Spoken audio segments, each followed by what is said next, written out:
하나님 말씀은 에베소서 2장 8절로 10절 말씀입니다. 우리 한 목소리로 같이 읽습니다. 시작. 너희는 그 은혜에 의하여 믿음으로 말미암아 구원을 받았으니 이것은 너희에게서 난 것이 아니요 하나님의 선물이라. 행위에서 난 것이 아니니 이는 누구든지 자랑하지 못하게 함이라. 우리는 그가 만드신 바라 그리스도 예수 안에서 선한 일을 위하여 지으심을 받은 자니 이 일은 하나님이 전에 예비하사 우리로 그 가운데서 행하게 하려 하심이니라. 아멘. 우리 옆에 계신 분들 받아보시죠. 말씀 듣고 은혜 받으세요. 그 은혜에 도리도리 말고 끄떡끄떡. 오늘 말씀의 제목을 이렇게 한번 적어봤어요. 요즘은 도리도리 그러면 요즘 그 대선주자를 다 사람들이 떠올리는 것 같아요. 그런데 그 도리도리가 아니에요. 도리도리 아니다 그 말이죠. 끄떡끄떡을 뭡니까? 아 맞아 하면서 긍정하는 것이죠. 부정과 긍정입니다. 근데 그 앞에 뭐가 붙냐면 그 은혜에 오늘 에베소 2장 8절에 있는 너희는 그 은혜에 의하여 됐습니다. 은혜로 말미암아. 전에 성경 보면은 그 은혜로 말미암아 이렇게 말씀하고 있는데 그 은혜에 대해서 나는 어떤 사람인지 오늘 잠시 한번 생각해 보려고 합니다. 하나님 베풀어 주신 은혜에 대해서 나는 고개를 끄덕끄덕하는 사람인지 아니면 뭐지? 그게 뭐지? 아직도 그걸 알지 못하고 아니야 하고 있는 사람인지 여러분 스스로를 한번 잘 점검해 보시기 바랍니다. 자, 사실 우리 어르신들은 다 아실 만한데요. 젊은 세대들은 잘 모를 수 있어요. 벤허라고 하는 그런 영화가 있잖아요. 사실 이 배너라고 하는 영화가 아주 오래전에 영화로 이제 만들어졌어요. 그래서 우리 젊은 세대들은 잘 모를 수 있는데 잠깐 그래서 제가 설명을 해드립니다. 원래 이제 뭐 배너 보신 분들, 우리 장로님도 보셨잖아요. 보신 분들은 어떤 장면이 가장 기억에 남습니까? 라고 말하면 그 주인공이 이렇게 예수님과 이렇게 잠깐 만나는 그 장면들이 아니면 막 또 마차를 막 몰고 가는 그런 장면들이 있어요. 우리 젊은 세대들은 배너가 뭐지? 모르는 사람도 있는데 원래 배너라고 하는 이 영화를 만들었던 것은 원래 소설이었어요. 소설. 한 소설가가 이 루이스 윌리스라고 하는 브루스 윌리스 말고 루이스 윌리스라고 하는 사람이 이제 소설을 썼어요. 그런데 원래 이 윌리스가 이 책을 쓸 때에는 어떤 마음으로 책을 쓰냐면 예수는 그냥 한낱 인간에 불과하다. 뭐 예수가 메시아니, 뭐 하나님의 아들이니, 아니면 뭐 그리스도니, 뭐 아니면 큰 능력을 행하는 뭐 선지자니 이런 어떤 초자연적인 그런 아니면 뭐 신비로운 그런 사람이 아니라 그냥 그저 저 유대의 한 시골에서 태어난 청년에 불과하다라고 하는 것을 이제 밝히기 위해서. 그러니까 처음에 이 소설을 쓰기 시작한 의도 자체가 참 어떻게 보면 우리가 볼 때는 참 재밌지 않습니까? 예수는 그냥 한낱 인간에 불과해. 신이 아니야. 사람들이 지어낸 이야기, 그것이 잘못된 것이라고 하는 것을 내가 밝혀내겠다고 하는 마음으로 사실 이 소설을 쓰기 시작한 거예요. 원래 처음에는. 그런데 이 소설을 쓰려고 하다 보니까 소설의 그 이제 가장 주인공이라고 할 수 있는 이 예수에 대해서 알아야 될 거 아니에요. 이 윌리스의 표현대로. 그러다 보니까 이제 어떻게 됐습니까? 예수에 대해서 알려면 어떻게 해야 돼요? 예수에 대해서 가장 많이 기록이 되어 있는 성경을 연구해야 될 거 아니에요. 그죠? 자, 이제 제가 무슨 말씀 드리려고 하는지 아시겠죠? 성경을 한 장씩 넘겨서 이제 보기 시작했어요. 예수가 어떤 사람인지를 밝혀내기 위해서, 예수를 연구하기 위해서, 이제 예수, 그저 한낱 인간에 불과한 예수를 조명하기 위해서 성경을 읽기 시작합니다. 어떻게 됐겠습니까?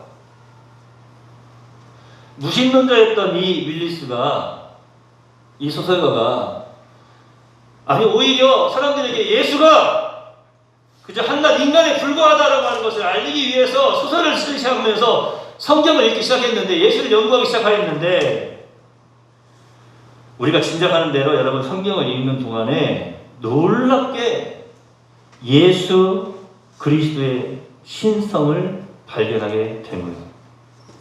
다시 말씀드리면 예수는 한낱 인간에 불과해 라고 하는 것을 밝혀내기 위해서, 연구하기 성경을 읽다 자기도 모르게 예수가 하나님의 아들이심을 믿게 된 거예요. 예수님이 바로 하나님이심을 발견하게 된 것입니다. 다시 성경을 읽기 시작했어요. 동정녀의 몸에서 탄생하신 것, 십자가를 지신 사건, 그의 죽으심, 그리고 예수님의 부활하심. 더 나아가서는 이제 궁금하잖아요. 세상에 내가 알고 있던 예수가 너무나 깜깜인데? 너무, 이럴 수 있어? 다시 오실 예수님까지 기대하며 소망하게 된 것입니다. 지금 제가 이 윌리스라고 하는 이 베러의 소설가, 이 소설 작가에 대해서 잠깐 말씀을 드릴 때에 이 말씀을 듣는 순간 여러분의 마음속에 어떤 마음이 듭니까? 사실은 여기서 우리가 가슴이 뛰어야 돼요. 우리 예수님 동정녀의 몸에서 탄생하신 것도, 십자가를 지신 사건, 그의 죽으심, 우리 예수님 동정녀의 몸에서 탄생하신 것, 십자가를 지신 사건, 그의 죽으심, 예수님의 부활하심, 예수님 다시 오심, 이런 데 가슴이 두근두근 뛰어야 되는 거예요. 결국에는 이 윌리스가 자신에게 일어난 그 변화를 사실은 고스란히 소설의 주인공에게 투영시켰는데, 그 책의 제목이 바로 배너입니다. 그래서 59년 제가 보니까 찾아보니까 1959년에 그것이 영화가 돼가지고 요즘 말로 대박난, 가장 전 세계인들이 많이 본 영화 가운데 하나가 된 것이죠. 제가 오늘 어떤 말씀을 드리려고 하는지 여러분 아시겠어요? 누구든지 그 어떤 사람이라도 부활하신 예수 그리스도를 만나고 그분을 믿으면 이런 일들이 일어나게 되는 줄로 믿습니다. 여러분, 십자가의 사건이 어떻게 나에게 적용이 됩니까? 그 십자가의 사건은요, 2021년 전이라고 우리가 말하고 있지 않습니까? 2021년 전에 하나님께서 그리스도 예수 안에서 이루신 그 구원 사건이 어떻게 오늘 우리에게, 우리 각자 한 사람 한 사람에게 효력을 발생할 수 있느냐라고 하는 거예요. 사실은 저도 힘들어요. 이게요, 마스크 쓰고 설교를 하려고 하다 보니까요, 발음도 헛나오고요, 어쩔 때는요, 숨을 쉬면 숨들여 마이크 속으로 들어가면 되게 신경 쓰여요. 또 아까 또 기도하는데 왜 이렇게 그냥 목이 갈갈하니 그냥 잠긴 듯한 그런 소리가 들리니까 자꾸 하게 되고. 여러분, 그래서 요즘이 저도 코로나 시대를 맞이해서, 그 전에도 그랬지만 제가 설교하고 공부하면서도 배웠지만, 코로나 시대를 맞이하면서는 역시 설교는 짧아야 은혜가 되는구나. 짧아야 성도들한테도 은혜, 짧아야 목회자한테도 웃는 것 봐. 설교 짧게 한다고 그러니까 좋아가지고 옆에 계시면 바라보세요.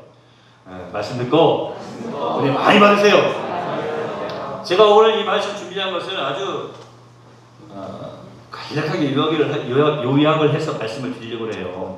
여러분, 이영철 목사가 말하는 은혜가 뭡니까?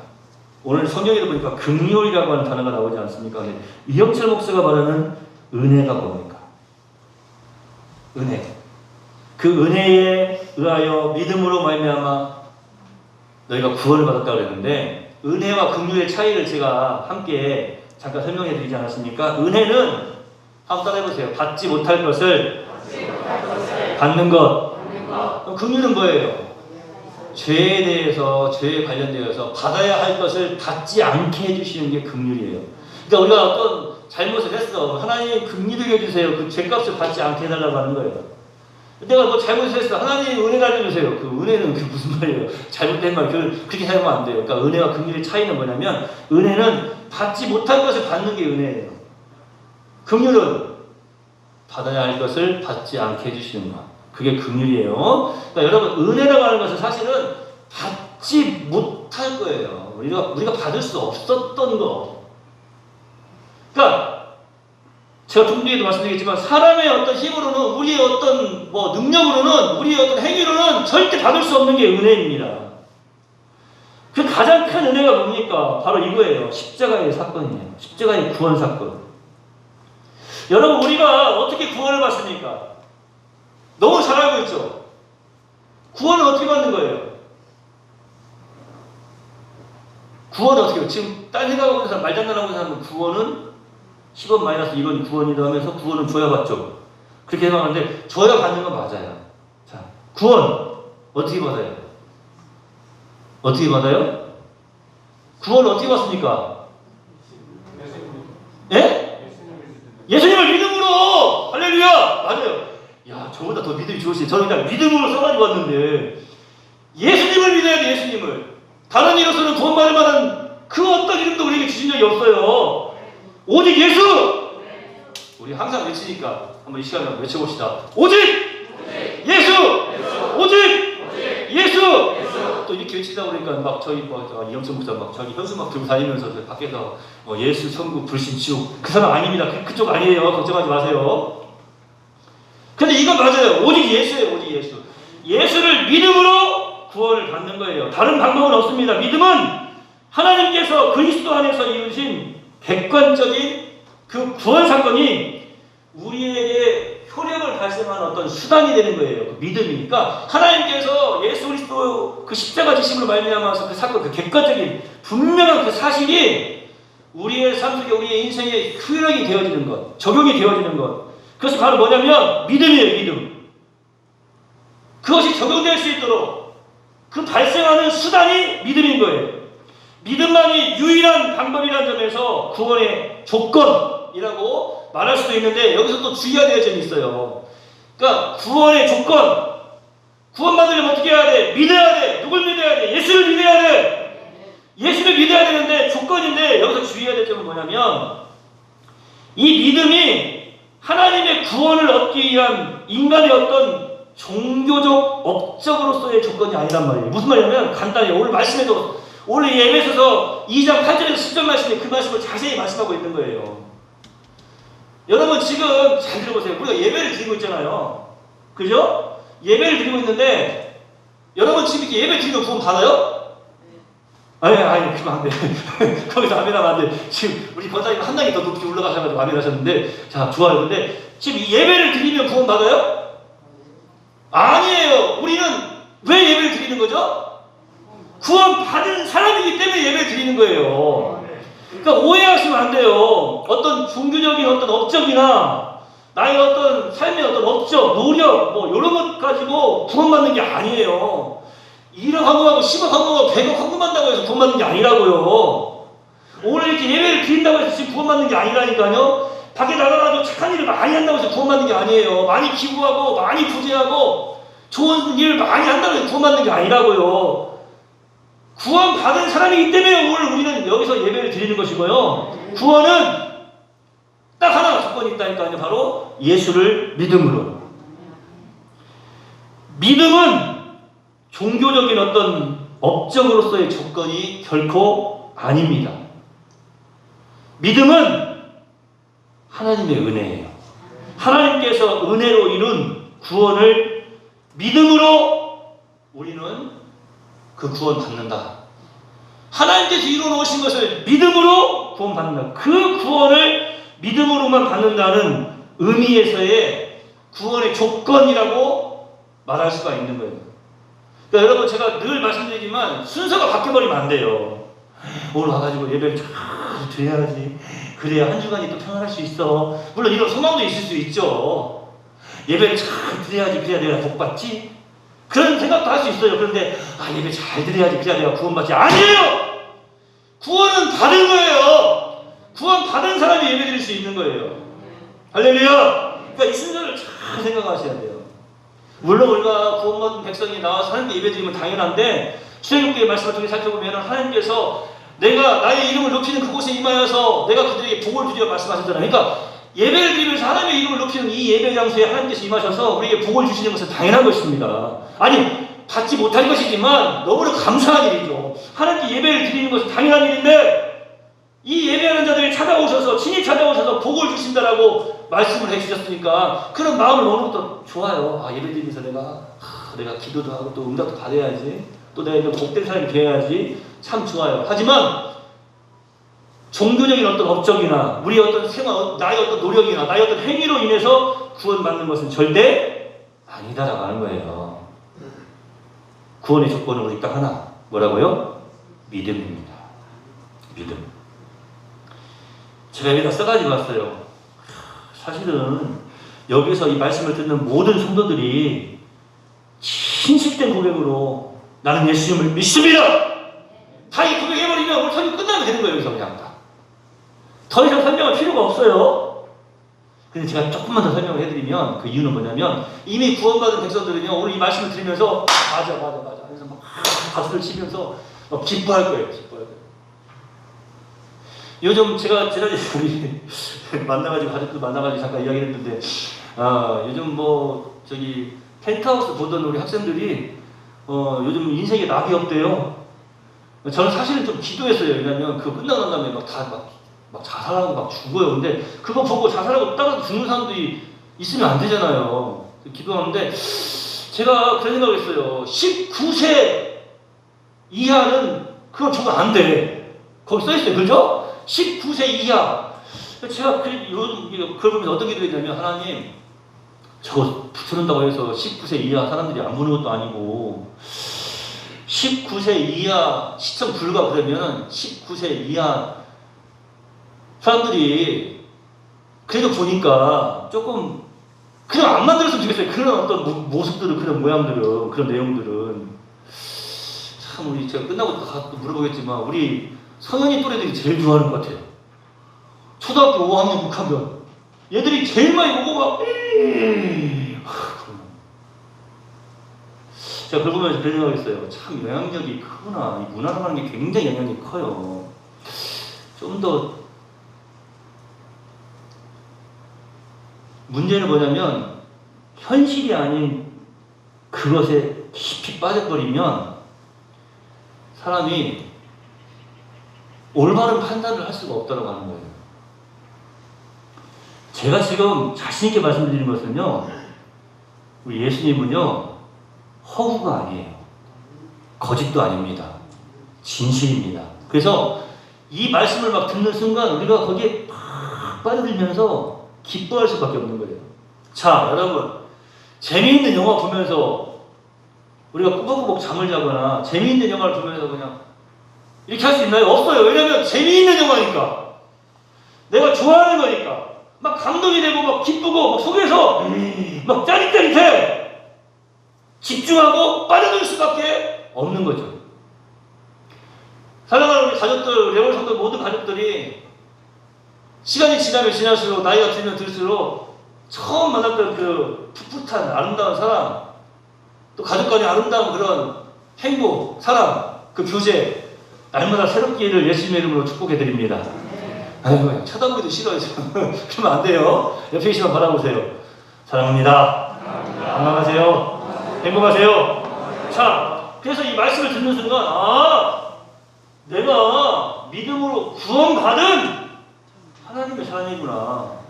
이것을 막 다시 한번 듣는 순간 우리가 막 가슴이 뜨거워져야 돼요. 기쁨이 넘쳐나야 돼요. 오늘 본문 말씀에 뭐라고 말씀하고 있습니다. 너희는 그 은혜에 의하여 믿음으로 말미암아 구원을 받았다. 근데 바로 뭐라고 말씀하시면 이것이 너희에게서 난 것이 아니요 하나님의 선물이다. 그러니까 사실은요 이 구원받는 조건은 믿음이라고 했잖아요. 그러니까 하나님의 선물이 뭐냐면 믿음이에요. 믿음. 우리가 예수님을 믿게 된 것은요 사실은 하나님의 선물이에요. 선물은요 절대로 내가 막 빼앗아 올 수 있는 게 아니에요. 선물은 수여하는 자가 주시는 분이 주는 사람이 이렇게 전달해 줘야 그것이 선물이 되는 것이지 내가 야 너 뭐 가져와 그러는 게 선물이 될 수가 없는 거예요. 그러니까 하나님께서 우리에게 주신 선물. 그러니까 우리가 이것도 믿음을 깨달아 알면은요 왜 나는 구원해 주시고 나는 예수님 믿게 해주시고 사랑하는 그 사람은 왜 예수님 안 믿게 해주셨을까? 이런 생각을 하지를 않아요. 왜냐면 진실되게 구원받은 사람들은요 네? 이게 하나님께서 나에게 주신 선물이구나. 그럼 기도하게 되죠. 하나님 내가 사랑하는 그 사람에게도 이 선물을 허락해 주세요. 하나님이 허락하시는 선물입니다. 행위에서 난 것이 아니니 이는 누구든지 자랑치 못하게 함이라. 믿음은 하나님의 은혜로 주신 선물입니다. 그러므로 인간 편에서는 그 어떤 것도 자랑할 수가 없는 거예요. 여러분 이 시간 한번 따라서 합시다. 자랑 말고 감사. 자랑 아니라 감사. 자랑해서도 안 되고요. 우리는 감사해야 돼요. 자랑의 그 마음을 품어서도 안 돼요. 우리는 감사의 마음을 품어야 되는 것입니다. 오늘 시간이 없어도 잠시 말씀을 하나 더 찾아보겠습니다. 로마서에 나타난 이 말씀을 함께 살펴볼 텐데요. 로마서 3장 21절로 28절 말씀 로마서 3장 21절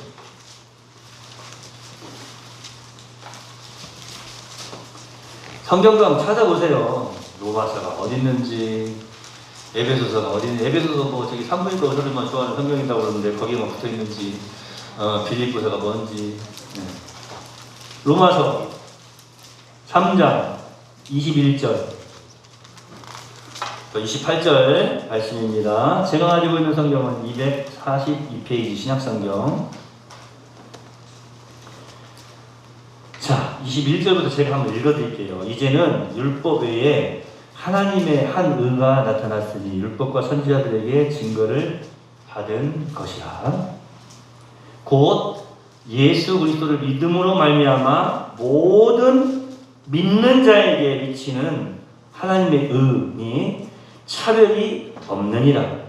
모든 사람이 죄를 범하였으며 하나님의 영광에 이르지 못하더니 그리스도 예수 안에 있는 성령으로 말미암아 하나님의 은혜로 값없이 의롭다 하심을 얻은 자 되었느니라. 이 예수를 하나님이 그의 피로써 믿음으로 말미암는 화목제물로 세우셨으니 이는 하나님께서 길이 참으시는 중에 전에 지은 죄를 간과하심으로 자기의 의로우심을 나타내려 하심이니 곧 이때에 자기의 의로우심을 나타내사 자기도 의로우시며 또한 예수 믿는 자를 의롭다 하려 하심이라. 그런즉 자랑할 때가 어디 있느냐? 있을 수가 없느니라.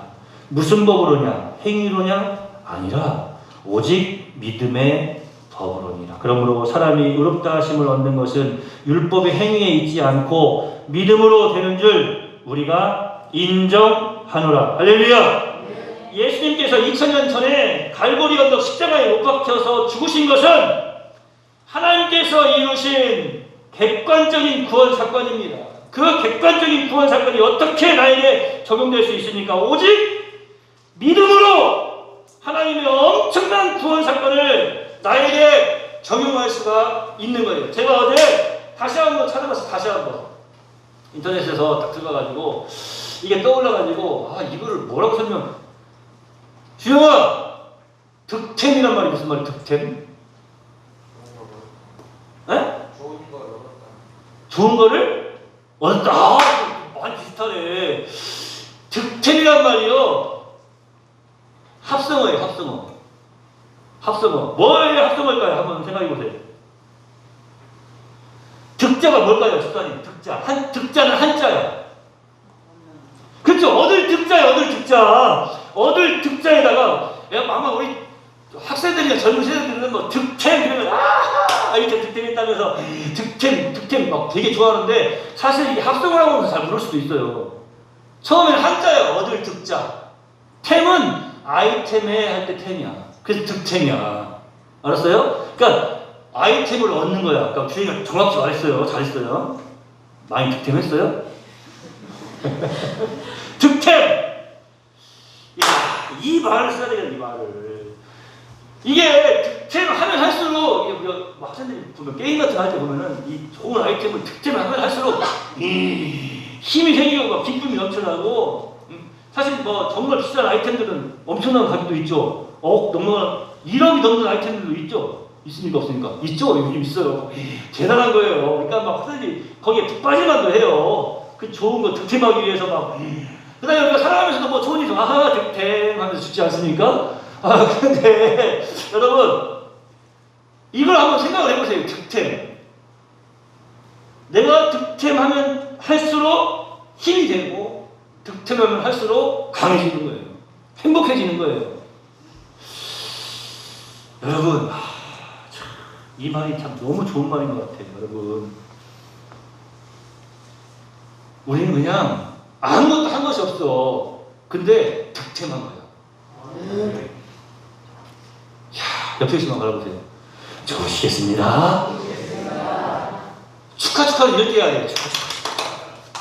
그러면 무턱대고 믿습니다 라고 말하면 끝나는 것입니까? 믿음에는 세 가지 요소 혹은 뭐 다섯 가지 요소, 다섯 가지 뭐 요소, 뭐 세 가지 또 뭐 다섯 가지 요소가 있다고 그렇게 말을 하는데, 뭐 우리가 살면서 뭐 지적인, 정적인, 뭐 지정의 해가지고 그게 믿음의 요소이기도 하고, 또 다섯 가지를 말할 때에는 무엇인가 알 때, 알매, 또 의지하는 것, 순종하는 것, 혹은 뭐 소망하는 것, 또 두려움도 그 믿음의 요소 가운데 하나라고 해요. 이 두려움은 그냥 뭐 공포심이 아니라 경외심이에요. 막 너무나 막 긍정스러운 사람 만나면 어떻게 해요, 우리가? 안녕하세요, 반갑습니다. 막 이렇게 하면서 나도 모르게 이렇게 부위가 숙여지듯이, 이건 그게 이제 그 두려움, 경외심이라고 하는 거예요. 경외심. 무서워 이게 아니라 경외심, 그 의미에서의 두려움. 다 맞는 말이에요. 이거 제가 다 설명해 드릴 필요가 없어요. 성경이 말하는 믿음은 이런 여러 가지 말로 대치될 수 있을 정도로 여러 가지 다양한 의미로 성경에서 사용되고 있습니다. 그러나 우리가 그 요소들을 분석하는 방법으로 믿음의 진정한 본질을 깨달을 수가 없어요. 제가 그래서 오늘 믿음의 진정한 본질이 무엇인지를 말씀을 드리려고 하는 거예요. 자, 우리가 믿는다고 할 때 그 믿음이 과연 그 믿음이라고 하는 것이 무엇이냐라고 하는 거예요. 이 믿음은 하나님께서 우리에게 주신 선물인데, 우리가 지금 득템했는데 이 믿음이 무엇이냐라고 하는, 그 본질적 요소가 무엇이냐라고 하는 거예요. 다른 게 아니에요. 믿음의 본질적인 요소는 선포된 복음을 받아들이는 거예요. 이 선포된 복음, 그 뭐 신약 성경에서 보면 뭐 신학적인 용어로 뭐 캐리그마 막 이런 단어를 쓰는데 다 막 복잡해요. 그러니까 뭐 캐리그마인지 카리스마인지 여러분이 막 그 다 하나씩 일일이 기억하실 필요 없고요. 자, 요거예요. 선포된 복음을 받아들이는 것. 그러니까 선포된 복음을 아멘 하는 것. 선포된 복음을 아멘 할 때에, 자, 쉽게 말해서 다시 한번 또 사용할게요. 아멘 할 때마다 득템하는 거예요. 아시겠어요? 잘 들어보세요. 그러면 선포된 복음이 뭡니까? 다른 거 없어요. 오늘 우리가 이미 한번 이 선포된 복음에 대해서 아멘을 했어요. 안 하신 분도 계실지 모르겠지만 오늘 우리가 함께 예배 전에 뭐 했습니까? 전능하사 천지를 만드신 하나님 아버지를 내가 믿사오며. 사도신경, 이게 뭐냐면 신앙 고백이니까. 자, 거기서 다른 거 다 제쳐두고 다 중요하지만 예수님의 가르치심, 즉 예수님의 삶, 십자가에서 죽으심, 무덤에 죽음의 권세를 다 풀어헤치시고 부활하심, 예수님의 다시 오실 것을 믿습니다 했잖아요, 우리가. 그래 뭐라 했어요? 아멘 했죠? 바로 이거예요. 예수님의 삶과 예수님의 죽음, 예수님의 부활, 이것이 선포된 복음이에요. 자, 보세요. 다른 거 없어요. 복잡한 생각하실 거 없어요. 그런데 놀라운 게 있어요. 우리 삶 속에서요, 예수님의 가르치심에 아멘 할 때 얼마나 놀라운 능력이 막 생기냐고요. 예수님의 죽으심을 생각할 때, 십자가의 그 죽으심을 생각할 때 그 어떠한 힘들고 어려운 고난도 우리가 이겨낼 수가 있는 거예요. 왜냐하면 믿음으로 아멘을 해버렸으니까. 그리고 예수님의 부활하심을 생각하실 때 그 어떤 상황도 우리가 다 이겨내고, 그 어떤 절벽과 아니 커다란 담도, 태산과 같은 담도 뛰어넘을 수 있는 믿음의 능력이 우리에게 주어진다는 사실입니다. 제가 지금 뭐 긍정을 말하는 게 아니에요. 저기 미국에서 유명한 어떤 목사가 말하는 것처럼 뭐 긍정의 힘을 말하는 것이 절대 아닙니다. 여러분, 우리가 긍정의 힘으로 살아가는 것이 아니고 예수님의 삶과 죽음과 부활을 생각하면서 그 말씀에 선포된 복음에 아멘 할 때에 그 믿음의 능력으로 우리는 승리의 삶을 살아드릴 수가 있는 거예요. 이건 제가 하는 말이 아니에요. 어떤 긍정의 힘을 말하는 것이 아니에요. 이 믿음을 우리에게 하나님께서 선물로 허락해 주신 거예요. 고린도전서 15장 3절에 이 복음을 아주 멋지게 요약을 해주어서 제가 잠시 설명을 해드립니다. 내가 받은 것을 먼저 너희에게 전하였노니 이는 성경대로 그리스도께서 우리 죄를 위하여 죽으시고 장사 지낸 바 되셨다가 성경대로 사흘 만에 다시 살아나사. 그다음에 그 말씀 쭉 밑에 보면 게바에게 보이시고 후에 12제자 뭐 500의 형제에게 야고보에게 모든 사도 뭐 등등 쭉 나옵니다. 그다음에 8절에 고린도전서 15장 8절에 뭐라고 말씀하시냐면